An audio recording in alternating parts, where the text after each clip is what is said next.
Hello everyone, welcome back to Soul Talk with Cash. Today we're going to be talking about love, but from the perspective of love languages. 5 Love Languages by Dr. Gary Chapman. You may already be familiar with the love languages, but how do you identify your love language and your partner's love language? So let's get right into today's video. Okay, so with over 20 million sold copies of the 5 Love Languages and it being translated in 50 languages, but how many persons have put this awareness into action? You may like when your partner does nice things for you. Who doesn't? But does that mean that your love language falls in the category of acts of service? Today, we will explore ways in which you can identify your love language and even your partner's love language, which will help both of you serve each other through this. You don't need to feel unloved again because your partner is not showing you love the way how you can recognize it. You will be able to share with your partner what they should do in a way that you feel loved. Often, couples try their best to carry out their marital duties that they believe are necessary to make the marriage work and to make the other partner feels happy and loved. When they try all this and only to hear the words, "You don't love me," or "I don't feel loved," that can be heart-wrenching. Even the very thought that your partner thinks this way, that would really hurt. Although you are doing what you think is required to make your partner feel loved, it may not translate that way to your partner. They may not interpret it that way. And the problem may be that you're not speaking your partner's love language. According to Dr. Gary Chapman, these 5 main categories are quality time, acts of service, receiving gifts, words of affirmation, and physical touch. We will be looking at each of these and how you can identify each one. Let's look at quality time. Do you like being with your partner a lot? You treasure the moments where you're in each other's company, just working together, sharing ideas, plans, goals, general chit-chat about your day-to-day. When quality time is your love language, you appreciate when your partner listens to you intently, understands you, and shares those loving feedbacks and gestures just in the right moment. He or she will know what to say, when to say it, how to reach out to you because they understand you. They've been listening. And they just share their views on what you're discussing with them. You're that person who wants to make every moment memorable with your partner. It could be watching a movie together, going on a hike, having a meaningful telephone conversation. Those moments make you feel special. To you, a passionate hug, cuddle, and kiss. To you, those moments are very meaningful, even without sexual intercourse. Those moments are categorized as quality time. This is where you build friendship and bonds, learning about each other and spending time together so that they will understand you, you will understand them, and that makes you feel special. Next is acts of service. What does this look like?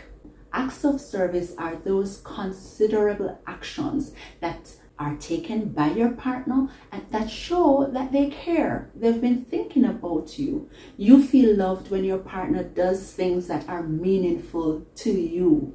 Not just anything, things that are affecting you, things that are impacting your life. When your partner assists with those things, those are what make you feel loved. Maybe it's helping with the chores when you feel overwhelmed, either by too much to do, whether you're tired and need to take a break. It may also be giving you a massage, treating you to a manicure, pedicure, and cooking your special dish or making your favorite dessert. Acts of service to you may also be ensuring that you look well and that you're doing well It may be running errands for you when you're caught up with various tasks. For you, anything that your partner does that shows care and genuine concern is interpreted that they love you. Now let's move on to receiving gifts. I love to receive gifts, but that's not my main love language.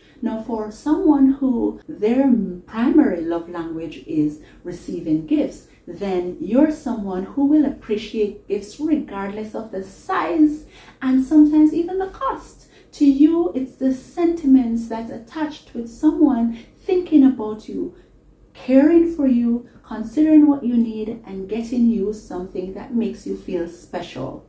You love getting unexpected gifts, meaning it doesn't have to be a special occasion, birthday, anniversary, or being rewarded for an accomplishment, but just thinking about you. Like your partner went out today and they saw something really beautiful that you would like, or something useful that you would like, and they thought of you, they got it for you, and they surprised you. For you, that would be showing love. You love when your partner doesn't have to be told what to get for you, but they are so in tune with you. They know you, they know what you like. And so whenever they go out and they see something that you like, or they spend the time to make something for you, to present it to you as a gift, you would really, really appreciate that, because those things make you feel special and loved. Words of affirmation. That's our fourth one we're looking at today.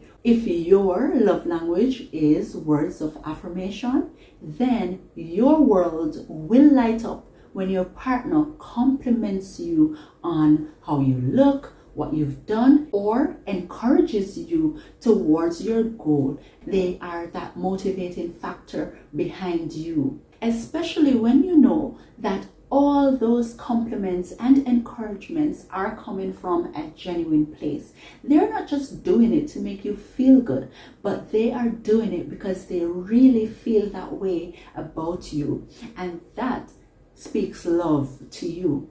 You will be happy when your partner recognizes what you've been doing and praises you for your efforts. You will know also if this is your primary love language, if this is what you prefer, and this is what you feel most fulfilled about. And that's one way you can identify what your primary love language is, the one that is most preferred, the one that is most fulfilling to you. You feel loved when your partner uses those affirming words to describe you or what you do. Words such as, you are an incredible partner, you complete my life, you are so courageous and strong, you are my best friend, my life is complete with you, I love you, that meal was so delicious, you're such a great cook.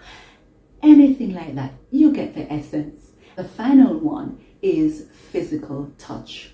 If your love language is physical touch, you may like that physical contact throughout the day, such as a hug, kiss, holding hands while walking down the street. You may enjoy the stroking of your hair, getting a back rub, a shoulder rub, anything like that that allows you to be in contact with your partner, or a friendly pat. So you just like to have that contact, that reassurance to know that, hey, your partner desires you, they love you, they show that affectionate touch. And that's one way that you can know that this is your primary love language. You're always doing it. Sometimes if your partner doesn't understand your love language, they may accuse you of being clingy. But don't feel bad about that comment. Just help your partner to understand that this is the way that you feel loved and you feel fulfilled and you want to have that contact with them. And I am sure that both of you can work things out together. Now, several persons, I'm sure, there's not just this one way that you may feel loved, but you may have a combination of these 5. However, as I said before, the way you feel most appreciated, the way you feel most fulfilled, the one that makes you feel the happiest, that would be categorized as your primary love language, followed by the secondary love language. So your primary love language will be the highest scoring category.